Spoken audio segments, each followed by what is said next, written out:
Bismillahirrahmanirrahim. Assalamualaikum warahmatullahi wabarakatuh. Alhamdulillah, pada saat ini kita masih bisa bersyukur atas nikmat yang Allah berikan kepada kita, baik itu nikmat kesehatan maupun kesempatan. Baiklah, pada kesempatan kali ini, di sini saya akan sedikit menjelaskan mengenai tentang avokat. Sebelum itu, tujuan dari video ini adalah untuk memenuhi ujian tengah semester dari mata kuliah Bantuan Hukum Advokatur yang dibimbing oleh Bapak Hamler SHMH MKN. Sebelum itu, saya memperkenalkan diri dulu. Perkenalkan, nama saya Irwan Junedi dengan NIM 118207150093, kelas Ilmu Hukum E. Baiklah, langsung saja kita masuk ke dalam pembahasan mengenai avokat.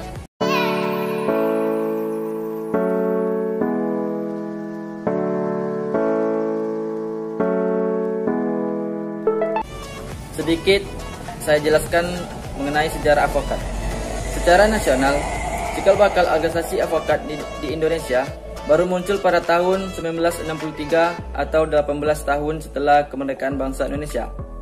Diawali terbentuknya Persatuan Avokat Indonesia atau disingkat dengan PAI tanggal 14 Maret 1963 di Jakarta, bersamaan diselenggarakannya Seminar Hukum Nasional.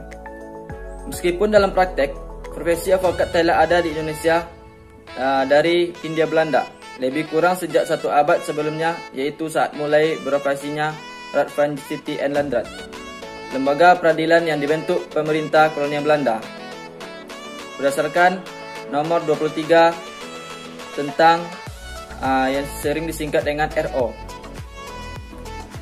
Baiklah, sedangkan pengertian avokat Pasal 1 butir 1 Undang-Undang Nomor 18 Tahun 2003 tentang avokat menyatakan bahwa avokat adalah orang yang berprofesi memberi jasa hukum baik di dalam maupun di luar pengadilan yang memenuhi persyaratan dan berdasarkan ketentuan Undang-Undang Avokat. Sebelum diberlakukannya Undang-Undang Avokat, maka yang dimaksud dengan avokat adalah seorang yang memiliki profesi untuk memberikan jasa hukum kepada orang di dalam pengadilan atau seseorang yang mempunyai izin praktek beracara di pengadilan di seluruh wilayah negara Republik Indonesia. Sedangkan yang dimaksud dengan pengacara biasa yaitu seseorang yang memiliki profesi untuk memberikan jasa hukum di dalam pengadilan di lingkup wilayah yang sesuai dengan izin praktek beracara yang dimilikinya.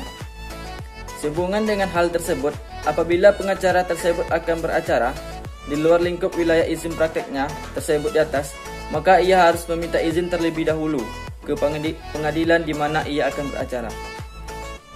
Selanjutnya, setelah diberlakukannya Undang-Undang Avokat, maka tidak lagi dikenal dengan istilah pengacara biasa atau pengacara praktek, karena berdasarkan pasal 32 Undang-Undang Avokat dinyatakan bahwa avokat, penasihat hukum, pengacara praktek, dan konsultan hukum yang telah diangkat pada saat Undang-Undang Avokat mulai berlaku dinyatakan sebagai avokat sebagai mana diatur dalam Undang-Undang Avokat. Di samping itu, avokat diangkat oleh Presiden Republik Indonesia melalui Departemen Kehakiman dan Hak Asasi Manusia, sehingga pengakuan avokat pun diperoleh oleh Presiden Republik Indonesia melalui instansi pemerintah tersebut di atas. Dengan diberlakukannya Undang-Undang Avokat, maka kedudukan avokat adalah semua orang yang memiliki profesi untuk memberikan jasa hukum baik di dalam maupun di luar pengadilan sesuai dengan ketentuan avokat, dan pengangkatan avokat akan dilakukan oleh organisasi avokat sebagaimana dinyatakan dalam pasal 2 ayat 2 Undang-Undang Avokat. Sehingga dengan demikian, pengakuan avokat itu diperoleh dari ketentuan suatu undang-undang, dalam hal ini Undang-Undang Avokat. Sedangkan dalam fungsi avokat, yang pertama sebagai pengawal konstitusi dan hak asasi manusia, yang kedua memperjuangkan hak-hak asasi manusia dalam negara hukum Indonesia, yang ketiga melaksanakan kode etik avokat, yang keempat memberikan nasihat hukum atau legal advice, yang kelima memberikan konsultasi hukum, yang keenam memberikan pendapat hukum, yang ketujuh menyusun kontrak-kontrak, yang kedelapan memberikan informasi hukum, yang kesembilan membela kepentingan klien, yang ke-10 mewakili klien di muka pengadilan, Yang 11, memberikan bantuan hukum dengan cuma-cuma kepada masyarakat yang lemah atau tidak mampu. Itulah dari fungsi advokat. Sebelum kita menjadi advokat itu mempunyai syarat-syarat tertentu. Yang pertama, warga negara Republik Indonesia. Yang kedua, bertempat tinggal di wilayah Indonesia. Yang ketiga, tidak berstatus sebagai pegawai negeri atau juga pejabat negara. Yang keempat, berusia sekurang-kurangnya sekitar 25 tahun. Yang kelima, berijazah sarjana yang berlatar belakang pada pendidikan tinggi hukum sebagaimana dimaksud dalam pasal 2 ayat 1. Yang keenam, lulus ujian yang sudah diadakan oleh organisasi advokat. Yang ketujuh, magang sekurang-kurangnya 2 tahun dan terus-menerus pada kantor advokat. Yang kedelapan, tidak pernah dipidana karena melakukan suatu tindak pidana kejahatan yang diancam dengan pidana penjara 5 tahun atau lebih. Yang kesembilan, berperilaku baik, jujur, bertanggung jawab, adil dan juga mempunyai suatu integritas yang tinggi. Itulah syarat-syarat yang ingin menjadi advokat.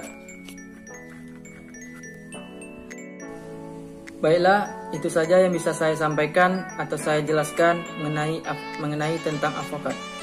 Lebih dan kurang saya mohon maaf. Wabillahi taufiq wal hidayah. Wassalamualaikum warahmatullahi wabarakatuh.